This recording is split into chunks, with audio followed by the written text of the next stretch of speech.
ಸ್ನೇಹಿತರೆ, ಚರಿತ್ರೆ ಮತ್ತೊಂದು ವಿಡಿಯೋಗೆ ನಿಮಗೆಲ್ಲ ಪ್ರೀತಿಯ ಸ್ವಾಗತ. ಇವತ್ತಿನ ವಿಡಿಯೋ ಕಾಮನ್ ಸಂಗತಿಗಳ ಬಗ್ಗೆ ಅಲ್ಲ, ಕೊಂಚ ಡಿಫ್ರೆಂಟ್ ಅನ್ನುವ ಹಾಗೆ ಬಾಡಿ ಬಿಲ್ಡಿಂಗ್ ಬಗ್ಗೆ ನೋಡೋಣ. ಅದರಲ್ಲೂ ರೋನಿ ಕೋಲ್ಮನ್ ಎನ್ನುವ ದೈತ್ಯ ದೇಹಿ ಪಟುವಿನ ಬಗ್ಗೆ ಇಂದಿನ ಎಪಿಸೋಡ್ನಲ್ಲಿ ತಿಳಿಯೋಣ. ರೋನಿ ಕೋಲ್ಮನ್ ಇದ್ದಾರಲ್ಲ, ಇವರೊಬ್ಬ ಅಸಾಮಾನ್ಯ ಬಾಡಿ ಬಿಲ್ಡರ್. ಒಂದರ್ಥದಲ್ಲಿ ಜಗತ್ತಿನ ಬಾಡಿ ಬಿಲ್ಡಿಂಗ್ ದುನಿಯಾವನ್ನೇ ಬದಲಿಸಿದ ಮಹಾನುಭಾವ. ಆಲೋಚನೆಗೂ ಮೀರಿ ದೇಹವನ್ನ ಹೇಗೆ ಕಟ್ಟುಮಸ್ತಾಗಿ ಬೆಳೆಸೋದು ಅನ್ನೋದನ್ನ ತೋರಿಸ್ಕೊಟ್ಟವರು.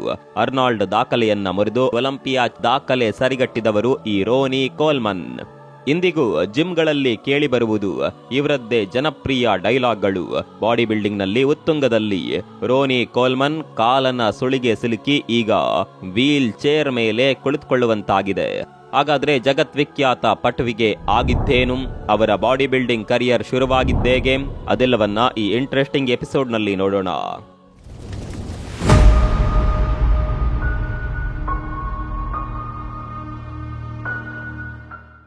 ರೋನಿ ಕೋಲ್ಮನ್ ಈ ಹೆಸರಿನಲ್ಲಿಯೇ ಒಂದು ಶಕ್ತಿ ಇದೆ. ಬಹುಶಃ ದೇಹದಾರ್ಢ್ಯ ಪಟುಗಳಿಗೆ ಇವರು ಒಂದು ಲೆಕ್ಕದಲ್ಲಿ ದೇವರಿದ್ದಂತೆ. ಇವರ ಹಲವು ಜನಪ್ರಿಯ ಡೈಲಾಗ್ಗಳು ಬಾಡಿ ಬಿಲ್ಡಿಂಗ್ಗೆ ಇಳಿದವರ ನಾಲಿಗೆ ಮೇಲೆ ಸದಾ ಹರಿದಾಡುತ್ತಲೇ ಇರುತ್ತದೆ. ಏ ಬಡಿ, ಲೈಟ್ ವೈಟ್ ಬೇಬಿ ಅನ್ನುವ ಮಾತುಗಳು ಜಿಮ್ಗಳಲ್ಲಿ ಕಾಮನ್. ಈ ಮಾತುಗಳ ಜನಕ ಇವರೇ. ಅಂದಹಾಗೆ ವಿಶ್ವದ ಈ ಖ್ಯಾತ ಬಾಡಿ ಬಿಲ್ಡರ್ ಹುಟ್ಟಿದ್ದು ಮೇ 13, 1964ರಲ್ಲಿ ಅಮೆರಿಕಾದ ಲೂಸಿಯಾನಾ ಪ್ರಾಂತ್ಯದ ಮನ್ರೋ ನಗರದಲ್ಲಿ. ಇವರ ಪೂರ್ಣ ಹೆಸರು ರೋನಿ ಡೀನ್ ಕೋಲ್ಮನ್. ದೇವರ ವರ ಎನ್ನುವಂತೆ ರೋನಿ ಬಾಲಕನಾಗಿದ್ದ ಸಮಯದಿಂದಲೂ ಒಳ್ಳೆಯ ಹೈಟ್, ವೇಟ್, ಪರ್ಸನಾಲಿಟಿ ಹೊಂದಿದ್ದವರು. ಅವರ ಎತ್ತರವೇ ಬರೋಬ್ಬರಿ 180 ಸೆಂಟಿಮೀಟರ್, ಅಂದ್ರೆ 5.11 ಅಡಿ ಅಜಾನುಬಾಹು. ಅವರು ರಸ್ತೆಯಲ್ಲಿ ಹೋಗುತ್ತಿದ್ದರೆ ಎಲ್ಲರೂ ಅವರನ್ನೇ ನೋಡಬೇಕು, ಹಾಗಿರುತ್ತಿತ್ತು ಅವರ ನಡಿಗೆ, ನೋಟ. ಬಹಳ ಮಜಬೂತಾದ ಸಹಜ ದೇಹ ಸೌಂದರ್ಯವನ್ನ ಹೊಂದಿದ್ದ ಕಾರಣಕ್ಕಾಗಿ ರೋನಿ ಕೋಲ್ಮನ್ ಯಾರನ್ನ ಬೇಕಾದರೂ ಬಹುಬೇಗನೆ ಇಂಪ್ರೆಸ್ ಮಾಡಿಬಿಡುತ್ತಿದ್ರು. 1984ರಲ್ಲಿ ಗ್ರಾಮ್ಗ್ಲಿನ್ ಯೂನಿವರ್ಸಿಟಿಯಿಂದ BSc ಇನ್ ಅಕೌಂಟ್ಸ್ ಪದವಿ ಪಡೆದಿದ್ದ ರೋನಿ ಒಳ್ಳೆಯ ಫುಟ್ಬಾಲ್ ಪ್ಲೇಯರ್ ಕೂಡ ಆಗಿದ್ರು. GST ಟೈಗರ್ ತಂಡಕ್ಕಾಗಿ ಆಡುತ್ತಿದ್ದ ರೋನಿ ತರಬೇತುದಾರ ಆಂಡಿ ರೋಬಿನ್ಸನ್ ಗರಡಿಯಲ್ಲಿ ಪಳಗಿದವರು. ಪದವಿ ಮುಗಿಸುತ್ತಲೇ ರೋನಿ ಕೆಲ ಕಾಲ ಅಕೌಂಟ್ಸ್ ಕೆಲಸಕ್ಕಾಗಿ ಅಲೆದಾಡಿದರು. ಆದರೆ ಎಲ್ಲಿಯೂ ಅವರಿಗೆ ಕೆಲಸ ಸಿಗ್ಲಿಲ್ಲ. ಹಲವು ಸಂಸ್ಥೆಗಳಲ್ಲಿ ಸುತ್ತಾಡಿ ಬಂದರೂ ಅವರಿಗೆ ನಿರಾಸೆಯೇ ಕಾದಿತ್ತು. ಆದರೆ ರೋನಿ ಅಷ್ಟು ಸುಲಭವಾಗಿ ಸೋಲನ್ನ ಒಪ್ಪಿಕೊಳ್ಳುವ ವ್ಯಕ್ತಿತ್ವದವರಾಗಿರಲಿಲ್ಲ. ಧನಾತ್ಮಕ ಚಿಂತನೆ ಅನ್ನೋದು ಅವರ ಜೀನ್ಸ್ನಲ್ಲೇ ಇತ್ತು. ಹೀಗೆ ಹಲವಾರು ಕಡೆ ಸುತ್ತಾಡಿದ ಬಳಿಕವೂ ಕೆಲಸ ಸಿಗದೇ ಇದ್ದಾಗ ಅಂತಿಮವಾಗಿ ಡಾಮಿನೋ ಪಿಜ್ಜಾದಲ್ಲಿ ಕೆಲಸಕ್ಕೆ ಸೇರಿಕೊಂಡರು. ವಿಚಿತ್ರ ಅಂದ್ರೆ ಇಲ್ಲಿಯೂ ಕೂಡ ಅವರಿಗೆ ಹೆಚ್ಚಿನ ಸಂಬಳವೇನು ಸಿಗುತ್ತಿರಲಿಲ್ಲ. ಅವರು ದುಡಿಯುವ ಹಣ ಅವರ ಹೊಟ್ಟೆಗೆ ಸಾಲುತ್ತಿರಲಿಲ್ಲ. ಕೆಲವೊಮ್ಮೆ ಅದೇ ಡಾಮಿನೋ ಪಿಜ್ಜಾದಲ್ಲಿ ಕಾಂಪ್ಲಿಮೆಂಟರಿ ಆಗಿ ಸಿಗುವ ಪಿಜ್ಜಾ ತಿಂದೆ ಅಂದಿನ ಊಟದ ಶಾಸ್ತ್ರ ಮುಗಿಸಿ ಬಿಡ್ತಾ ಇದ್ರು. ಅಷ್ಟರ ಮಟ್ಟಿಗೆ ರೋನಿ ಅವರ ಆರಂಭಿಕ ದಿನಗಳು ಕೆಟ್ಟದಾಗಿದ್ದವು. ಸ್ನೇಹಿತರೆ, ಯಾವುದೇ ಕ್ಷೇತ್ರದ ಸಾಧಕನನ್ನ ತೆಗೆದುಕೊಳ್ಳಿ, ಕಷ್ಟವಿಲ್ಲದೆ ಎತ್ತರಕ್ಕೆ ಏರಿದ್ದು ಕಾಣೋದೇ ಇಲ್ಲ. ಗಂಧವನ್ನ ತೆಗೆದಾಗಲೇ ಶ್ರೀಗಂಧದ ಸುವಾಸನೆ ಸಿಗುವಂತೆ ಕಷ್ಟಗಳನ್ನ ಅನುಭವಿಸಿದ್ರೆ ಮಾತ್ರ ಎತ್ತರದ ಸ್ಥಾನಕ್ಕೆ ಏರಲು ಸಾಧ್ಯ. ಅಂತೆಯೇ ರೋನಿ ಕೋಲ್ಮನ್ ಜೀವನ ಗಾಥೆಯು ಹಾಗೆ.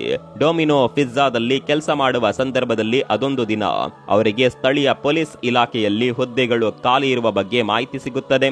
ಮೊದಲೇ ಉತ್ತಮ ಕೆಲಸದ ಹುಡುಕಾಟದಲ್ಲಿದ್ದ ರೋನಿ ಕೋಲ್ಮನ್ ತಡ ಮಾಡದೆ ಕೆಲಸಕ್ಕೆ ಅಪ್ಲೈ ಮಾಡ್ತಾರೆ. 1989ರಲ್ಲಿ ಟೆಕ್ಸಾಸ್ನ ಆರ್ಲಿಂಗ್ಟನ್ ನಲ್ಲಿ ರೋನಿ ಕೋಲ್ಮನ್ ಪೊಲೀಸ್ ಇಲಾಖೆಯಲ್ಲಿ ಕರ್ತವ್ಯಾಧಿಕಾರಿಯಾಗಿ ಸೇರ್ಪಡೆಯಾಗ್ತಾರೆ.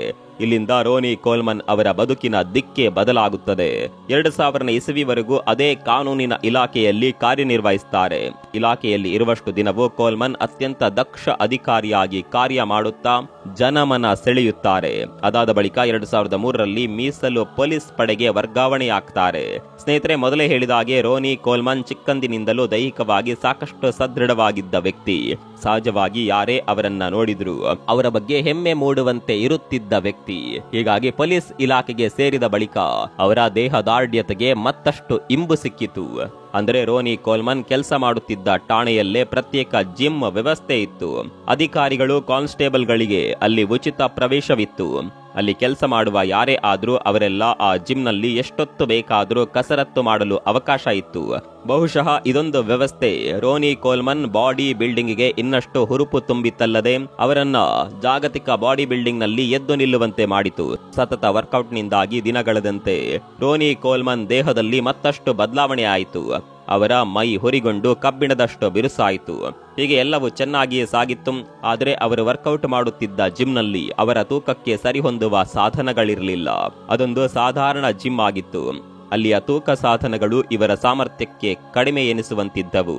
ಹೀಗಾಗಿ ಈ ಜಿಮ್ನಲ್ಲೇ ರೋನಿ ಕೋಲ್ಮನ್ ದೈಹಿಕ ವರ್ಕೌಟ್ ಮಾಡುತ್ತಿದ್ರೆ ಹೆಚ್ಚಿನ ಪ್ರಗತಿ ಸಾಧ್ಯವಿಲ್ಲ ಅನ್ನೋದು ಗುಸ್ತಾವೋ ಅರ್ಲೋಟ ಎಂಬ ಅಧಿಕಾರಿಗೆ ತಿಳಿದಿತ್ತು. ಹೀಗಾಗಿಯೇ ಅವರು ರೋನಿಗೆ ಮೆಟ್ರೋ ಫ್ಲಾಶ್ ಜಿಮ್ಮಿಗೆ ಹೋಗುವಂತೆ ಸಲಹೆ ನೀಡಿದ್ರು. ಅಂದಹಾಗೆ ಈ ಮೆಟ್ರೋ ಫ್ಲಾಶ್ ಜಿಮ್ ಬಹಳ ಸುಸಜ್ಜಿತವಾಗಿತ್ತು. ಅದನ್ನ ದೇಹದಾರ್ಢ್ಯ ಸ್ಪರ್ಧಿಗಳಿಗೆಂದೇ ರೂಪಿಸಿರುವಂತೆ ದೊಡ್ಡ ದೊಡ್ಡ ಸಾಧನಗಳನ್ನ ಇಲ್ಲಿ ಇರಿಸಲಾಗಿತ್ತು. ಅಂತೆಯೇ ಅಧಿಕಾರಿ ಗಸ್ತಾವೋ ಅರ್ಲೋಟ ಸಲಹೆಯಂತೆ ರೋನಿ ಕೋಲ್ಮನ್ ಈ ಜಿಮ್ಗೆ ಸೇರಿಕೊಳ್ಳುತ್ತಾರೆ. ಜಿಮ್ನ ಮಾಲೀಕರಾಗಿದ್ದ ಬ್ರೈನ್ ಡ್ಯಾಪ್ಸನ್ ರನ್ನ ಭೇಟಿಯಾಗ್ತಾರೆ. ಅಸಲಿಗೆ ಈ ಬ್ರೈನ್ ಡ್ಯಾಪ್ಸನ್ ಒಬ್ಬ ಅಥ್ಲೀಟ್ ಆಗಿದ್ರು. ಅವರು ರೋನಿ ಅವರನ್ನ ನೋಡುತ್ತಲೇ ಇವರಿಂದ ದೊಡ್ಡ ಸಾಧನೆ ಖಂಡಿತ ಆಗಲಿದೆ ಅಂತ ಅಂದುಕೊಂಡ್ರು. ಸಾಲದಕ್ಕೆ ತಮ್ಮ ಜಿಮ್ನ ಉಚಿತ ಲೈಫ್ ಮೆಂಬರ್ಶಿಪ್ ನೀಡುವ ಆಫರ್ ನೀಡಿದ್ರು. ಆದರೆ ಬ್ರೈನ್ ಡ್ಯಾಪ್ಸನ್ ಇದಕ್ಕಾಗಿ ಷರತ್ತೊಂದನ್ನ ರೋನಿ ಮುಂದೆ ಇಟ್ಟರು. ಅದೇನೆಂದ್ರೆ ಭವಿಷ್ಯದ ದೇಹದಾರ್ಢ್ಯ ಸ್ಪರ್ಧೆಯಲ್ಲಿ ರೋನಿ ಮೆಟ್ರೋ ಫ್ಲಾಶ್ ಪರವಾಗಿ ಅಖಾಡಕ್ಕಿಳಿಯಬೇಕು, ಸೆಣಸಾಡಬೇಕು.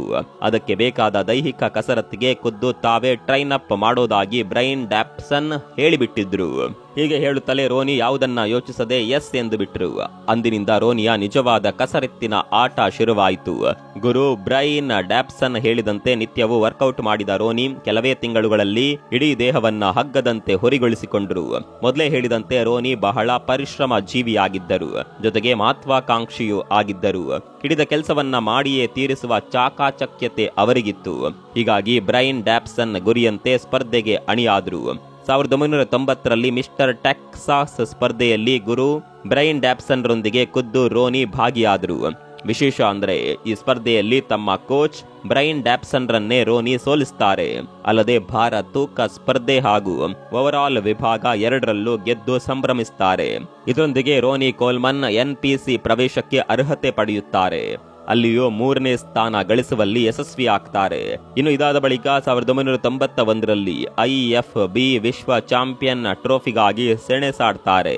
ಅಲ್ಲಿಯೂ ಕೂಡ ಗೆಲುವು ದಾಖಲಿಸ್ತಾರೆ. ವಿಶೇಷ ಅಂದ್ರೆ ತಮ್ಮ 27ನೇ ವಯಸ್ಸಿನಲ್ಲಿ ರೋನಿ IFB ಪ್ರೋ ಅಥ್ಲೀಟ್ ಆಗಿ ಹೊರಹೊಮ್ಮುತ್ತಾರೆ. ರೋನಿ ಸಾಧನೆ ಇಷ್ಟಕ್ಕೆ ನಿಲ್ಲೋದಿಲ್ಲ. ಮುಂದೆ 1991ರಲ್ಲಿ ಮತ್ತೊಮ್ಮೆ NPC ಅಖಾಡಕ್ಕಿಳಿತಾರೆ. ಅಂದಹಾಗೆ ಈ NPC ಸಾಮಾನ್ಯ ಅಖಾಡವಲ್ಲ. ಇಲ್ಲಿ ಜಗತ್ತಿನ ಖ್ಯಾತನಾಮ ಬಾಡಿ ಬಿಲ್ಡರ್ಗಳು ಸ್ಪರ್ಧೆಗೆ ಬಂದಿರುತ್ತಾರೆ. ಕೆವಿನ್ ಲೇವೋರ್ನಿ, ಫ್ಲೆಕ್ ವಿಲ್ಲರ್ ಹೀಗೆ ಹಲವು ಬಾಡಿ ಬಿಲ್ಡರ್ಗಳು ಇಲ್ಲಿ ಅಖಾಡದಲ್ಲಿರುತ್ತಾರೆ. ಈ ಸ್ಪರ್ಧೆಯಲ್ಲಿ ಕೆವಿನ್ ಮೊದಲ ಸ್ಥಾನ ಪಡೆದರೆ ಫ್ಲೆಕ್ಸ್ ವಿಲ್ಲರ್ 2ನೇ ಸ್ಥಾನ ಪಡಿತಾರೆ. ರೋನಿ 4ನೇ ಸ್ಥಾನ ಪಡೆಯುವ ಮೂಲಕ ಜಾಗತಿಕವಾಗಿ ಗಮನ ಸೆಳೆಯುತ್ತಾರೆ. ಇನ್ನು 1992ರಲ್ಲಿ ರೋನಿ ನೈಟ್ ಆಫ್ ಚಾಂಪಿಯನ್ ಟ್ರೋಫಿಯಲ್ಲಿ ಸ್ಪರ್ಧಿಸ್ತಾರೆ. ಆದರೆ ಈ ಟ್ರೋಫಿಯಲ್ಲಿ ಕೆವಿನ್ ಫಸ್ಟ್ ರ್ಯಾಂಕ್ ಪಡೆದರೆ ರೋನಿ 14ನೇ ಸ್ಥಾನಕ್ಕೆ ತೃಪ್ತಿ ಪಡೆದುಕೊಳ್ಳಬೇಕಾಗುತ್ತೆ. ಇನ್ನು ಇದೇ ವರ್ಷ ಚಿಕಾಗೋ ಚಾಂಪಿಯನ್ಶಿಪ್ನಲ್ಲೂ ರೋನಿ ಭಾಗಿಯಾಗಿ 11ನೇ ಸ್ಥಾನ ಪಡೆಯುವಲ್ಲಿ ಯಶಸ್ವಿ ಆಗ್ತಾರೆ. ಹೀಗೆ ರೋನಿ ರೋಚಕ ಜರ್ನಿ ಮುಂದುವರಿಸುತ್ತಿರುವ ಹೊತ್ತಿನಲ್ಲೇ ಇದೇ ವರ್ಷ ಅಂದ್ರೆ 1992ರಲ್ಲಿ ಒಲಿಂಪಿಯಾ ಸ್ಪರ್ಧೆಗೆ ಹೋಗುವ ಚೊಚ್ಚಲ ಅವಕಾಶ ಬಂದೊದಗುತ್ತದೆ. ಈ ಅವಕಾಶವನ್ನ ರೋನಿ ಬಹಳ ನಿಷ್ಠೆ ಪರಿಶ್ರಮದಿಂದಲೇ ಬಳಸಿಕೊಳ್ಳುತ್ತಾರೆ. ಈ ಒಲಿಂಪಿಯಾದಲ್ಲಿ ರೋನಿ 16ನೇ ಸ್ಥಾನವನ್ನ ಪಡೆಯುತ್ತಾರೆ. ಇನ್ನು ಈ ಸ್ಪರ್ಧೆಯ ಬಳಿಕ ರೋನಿ 1 ವರ್ಷ ಯಾವುದೇ ಸ್ಪರ್ಧೆಯಲ್ಲಿ ಪಾಲ್ಗೊಳ್ಳೋದಿಲ್ಲ. ಹೀಗಾಗಿ 1993ರ ಒಲಿಂಪಿಯಾ ಸ್ಪರ್ಧೆಯಲ್ಲಿ ರೋನಿ ಕಾಣಿಸಿಕೊಳ್ಳುವುದಿಲ್ಲ. ತದನಂತರ 1994ರಲ್ಲಿ ಒಲಿಂಪಿಯಾ ಸ್ಪರ್ಧೆಯಲ್ಲಿ ಭಾಗಿಯಾಗಿ 15ನೇ ಸ್ಥಾನ ಗಿಟ್ಟಿಸಿಕೊಳ್ತಾರೆ. ಇನ್ನು 1995ರಲ್ಲಿ ರೋನಿ ವೃತ್ತಿ ಬದುಕಿನಲ್ಲಿ ಚಾರಿತ್ರಿಕ ವರ್ಷವಾಗಿ ಬದಲಾಗುತ್ತೆ. ಈ ವರ್ಷ ಕೆನಡಾದಲ್ಲಿ ನಡೆದ ಕೆನಡಾ ಪ್ರೋ ಕಪ್ ಸ್ಪರ್ಧೆಯಲ್ಲಿ ರೋನಿ ಪಾಲ್ಗೊಂಡು ದೊಡ್ಡ ದಿಗ್ಗಜರನ್ನ ಸೋಲಿಸಿ ಚಾಂಪಿಯನ್ ಆಗಿ ಹೊರಹೊಮ್ಮುತ್ತಾರೆ. ಆ ಮೂಲಕ ಬಾಡಿ ಬಿಲ್ಡಿಂಗ್ ಕ್ಷೇತ್ರದಲ್ಲಿ ದೊಡ್ಡ ಹೆಸರಾಗಿ ಮಿಂಚುತ್ತಾರೆ. ಇನ್ನು ಇದೇ ವರ್ಷ ಒಲಿಂಪಿಯಾದಲ್ಲೂ ಭಾಗಿಯಾಗಿ 11ನೇ ಸ್ಥಾನ ಪಡೆದುಕೊಳ್ತಾರೆ. ಬಳಿಕ 1996ರಲ್ಲೂ ಒಲಿಂಪಿಯಾ ಸ್ಪರ್ಧೆಯಲ್ಲಿ ಪಾಲ್ಗೊಂಡು 6ನೇ ಸ್ಥಾನವನ್ನ ಗಿಟ್ಟಿಸಿಕೊಳ್ತಾರೆ. 2 ವರ್ಷದಲ್ಲಿ ಗಮನಾರ್ಹ ಎನ್ನುವಂತೆ ರ್ಯಾಂಕ್ನಲ್ಲಿ ಬದಲಾವಣೆ ಆಗುತ್ತದೆ. ಇನ್ನು 1997ರಲ್ಲಿ ರಷ್ಯನ್ ಗ್ರ್ಯಾಂಡ್ ಫಿಕ್ಸ್ ಸ್ಪರ್ಧೆಯಲ್ಲಿ ಕಾಣಿಸಿಕೊಳ್ತಾರೆ. ಈ ಸ್ಪರ್ಧೆಗೆ ಪಾಲ್ಗೊಳ್ಳುವ ಮುನ್ನ ಕೆವಿನ್ ರನ್ನ ಭೇಟಿಯಾಗಿ ಅವರಿಂದ ಒಂದಷ್ಟು ಟಿಪ್ಸ್ ಗಳನ್ನ ತೆಗೆದುಕೊಳ್ತಾರೆ. ದೇಹದಾರ್ಢ್ಯಕ್ಕೆ ಅನುಸರಿಸಬೇಕಾದ ಕ್ರಮಗಳನ್ನ ಅವರಿಂದ ಕೇಳಿ ತಿಳಿದುಕೊಂಡು ಈ ಸ್ಪರ್ಧೆಯಲ್ಲಿ ಅವುಗಳನ್ನೇ ಪಾಲಿಸ್ತಾರೆ. ಅಚ್ಚರಿ ಅಂದ್ರೆ ರೋನಿ ಈ ಅಖಾಡದಲ್ಲಿ ಕೆವಿನ್ ರನ್ನೇ ಸೋಲಿಸಿ ರಷ್ಯನ್ ಗ್ರ್ಯಾಂಡ್ ಫಿಕ್ಸ್ ಪ್ರಶಸ್ತಿಯನ್ನ ತಮ್ಮ ಮುಡಿಗೇರಿಸಿಕೊಳ್ತಾರೆ. ಇತ್ತ ವಾರ್ಷಿಕವಾಗಿ ಒಲಿಂಪಿಯಾದಲ್ಲಿ ಭಾಗಿಯಾಗೋದು ಕಂಟಿನ್ಯೂ ಆಗುತ್ತೆ. 1997ರಲ್ಲಿ 9ನೇ ಸ್ಥಾನವನ್ನ ಪಡೆಯುತ್ತಾರೆ. ಇದೆಲ್ಲ ಹೀಗೆ ನಡೆಯುತ್ತಿರಬೇಕಾದ್ರೆ 1997ರಲ್ಲಿ ಡೋರಿಯನ್ ಒಲಿಂಪಿಯಾದಲ್ಲಿ ಮೊದಲ ಸ್ಥಾನ ಗೆದ್ದು ಬಾಡಿ ಬಿಲ್ಡಿಂಗ್ ನಿಂದ ನಿವೃತ್ತಿಯಾಗ್ತಾರೆ. ಉಳಿದಂತೆ ಕೆವಿನ್, ಶಾನಾ, ರೆಪೋರ್ಡೆ, ವಿಲಿಯಂ ಮುಂತಾದವರೆಲ್ಲ 2-3 ಸ್ಥಾನಗಳನ್ನ ಪಡೆದುಕೊಳ್ಳುತ್ತಾರೆ. ಇದಾದ ಬಳಿಕ 1998ರ ಒಲಿಂಪಿಯಾದಲ್ಲಿ ಬಾಡಿ ಬಿಲ್ಡಿಂಗ್ ಅಖಾಡದಲ್ಲಿ ಒಂದು ರೀತಿ ದೊಡ್ಡ ಪೈಪೋಟಿ ಶುರುವಾಗುತ್ತೆ. ಫ್ಲೆಕ್ಸ್ ವೀಲರ್ ಈಗ ಫ್ರಂಟ್ ಲೈನ್ ಕಾಂಪಿಟೇಟರ್ ಆಗಿರುತ್ತಾರೆ. ಘಟಾನುಘಟಿಗಳೆಲ್ಲ ಗೆಲುವು ತಮ್ಮದೇ ಅಂತ ತಯಾರಿಯಲ್ಲಿ ತೊಡಗಿಕೊಳ್ಳುತ್ತಾರೆ. ಅಂದುಕೊಂಡಂತೆ ಆ ದಿನವೂ ಬರುತ್ತದೆ. ಸ್ಪರ್ಧೆ ಬಹಳ ತುರುಸಿನಿಂದ ಕೂಡಿರುತ್ತದೆ. ಆದರೆ ರೋನಿ ಕೋಲ್ಮನ್ ಎಲ್ಲರ ನಿರೀಕ್ಷೆ ಹುಸಿಗೊಳಿಸಿ ಫ್ಲೆಕ್ಸ್ ವೀಲರ್ ಅನ್ನ ಸೋಲಿಸಿ ಒಲಿಂಪಿಯಾ ಪಟ್ಟವನ್ನ ಅಲಂಕರಿಸುತ್ತಾರೆ. ಈ ಕಪ್ ಗೆದ್ದ ಬಳಿಕ ರೋನಿ ಯಾವತ್ತೂ ಹಿಂತಿರುಗಿ ನೋಡ್ಲೇ ಇಲ್ಲ. ವಿಶೇಷ ಅಂದ್ರೆ ರೋನಿ ಕೋಲ್ಮನ್ ಕೇವಲ ಬಾಡಿ ಬಿಲ್ಡಿಂಗ್ ಪ್ರಶಸ್ತಿ ಗೆಲ್ಲುವುದಕ್ಕಷ್ಟೇ ಸೀಮಿತವಾಗಿರಲಿಲ್ಲ. ಬದಲಾಗಿ ದೇಹದಾರ್ಢ್ಯತೆ ವಿಚಾರದಲ್ಲಿ ಅದರ ವ್ಯಾಖ್ಯಾನವನ್ನೇ ಬದಲಿಸಿದ್ರು. 2005ರವರೆಗೂ ರೋನಿ ಕೋಲ್ಮನ್ ಸತತ 8ನೇ ಬಾರಿ ಒಲಿಂಪಿಯಾ ಚಾಂಪಿಯನ್ಶಿಪ್ ಅನ್ನ ಮುಡಿಗೇರಿಸಿಕೊಂಡು ಅಜೇಯರಾಗಿ ಉಳಿದರು. 2006ರಲ್ಲಿ ಕಟ್ಲರ್ ಎನ್ನುವ ಬಾಡಿ ಬಿಲ್ಡಿಂಗ್ ಪಟು ರೋನಿ ಕೋಲ್ಮನ್ ರನ್ನ ಸೋಲಿಸಿ ಚಾಂಪಿಯನ್ಶಿಪ್ ಗೆದ್ದುಕೊಂಡರು. ಇನ್ನು ರೋನಿಯ ವೈಯಕ್ತಿಕ ಬದುಕನ್ನ ನೋಡೋದಾದ್ರೆ ಅವರಿಗೆ 4 ಮಕ್ಕಳಿದ್ದಾರೆ. ಮೊದಲ ಹೆಂಡತಿ ಹೆಸರು ಕ್ರಿಸ್ಟಿನ್, 2007ರಲ್ಲಿ ಮದುವೆಯಾಗಿತ್ತು. ಇನ್ನು 2016ರಲ್ಲಿ ರೋನಿ ಸೂಜನ್ ವಿಲಿಯಂ ಜೊತೆ ತಮ್ಮ 2ನೇ ಮದುವೆ ಮಾಡಿಕೊಂಡರು. ಟೆಕ್ಸಸ್ನ ಆರ್ಲಿಂಗ್ಟನ್ ನಲ್ಲಿ ಸದ್ಯ ವಾಸವಾಗಿದ್ದಾರೆ. ಬದುಕು ಎಲ್ಲವೂ ಚೆನ್ನಾಗಿಯೇ ನಡೆಯುತ್ತಿದೆ ಎನ್ನುವಾಗಲೇ ಅವರ ಬದುಕಿನಲ್ಲಿ ಆರೋಗ್ಯ ಸಮಸ್ಯೆಗಳು ಶುರುವಾದವು. ನಾನಾ ಸರ್ಜರಿಗಳ ಕಾರಣಕ್ಕಾಗಿ ರೋನಿ ಎದ್ದು ನಡೆಯಲಾಗದ ಸ್ಥಿತಿಯಲ್ಲಿದ್ದಾರೆ. 2007ರಿಂದ ಅವರ ಆರೋಗ್ಯ ತೀವ್ರವಾಗಿ ಹದಗೆಡಲು ಪ್ರಾರಂಭಿಸಿತು. ವರ್ಷಗಳ ಕಾಲ ಅತಿ ಭಾರವಾದ ವ್ಯಾಯಾಮದ ಪರಿಣಾಮವಾಗಿ ಬೆನ್ನು ಹಾಗೂ ಹಿಪ್ ಸಮಸ್ಯೆಗಳು ಉಂಟಾಗಿ ಹಲವಾರು ಶಸ್ತ್ರಚಿಕಿತ್ಸೆಗಳನ್ನ ಎದುರಿಸಿದ್ದಾರೆ. ಪರಿಣಾಮ ಈಗ ಅವರು ವೀಲ್ ಚೇರ್ ಬಳಸುವಂತಾಗಿದೆ. ಇನ್ನು ಮುಂದೆ ತಾವು ನಡೆಯಲು ಅಸಮರ್ಥ ಅನ್ನೋದನ್ನ 2020ರಲ್ಲಿ ರೋನಿ ಕೋಲ್ಮನ್ ಖುದ್ದು ಘೋಷಣೆ ಮಾಡಿದ್ರು. ಅವರೇ ಹೇಳಿಕೊಂಡಿರುವಂತೆ ಅವರ ವೈದ್ಯಕೀಯ ವೆಚ್ಚ $2 ಮಿಲಿಯನ್ ಅಂತ ಹೇಳಲಾಗಿದೆ.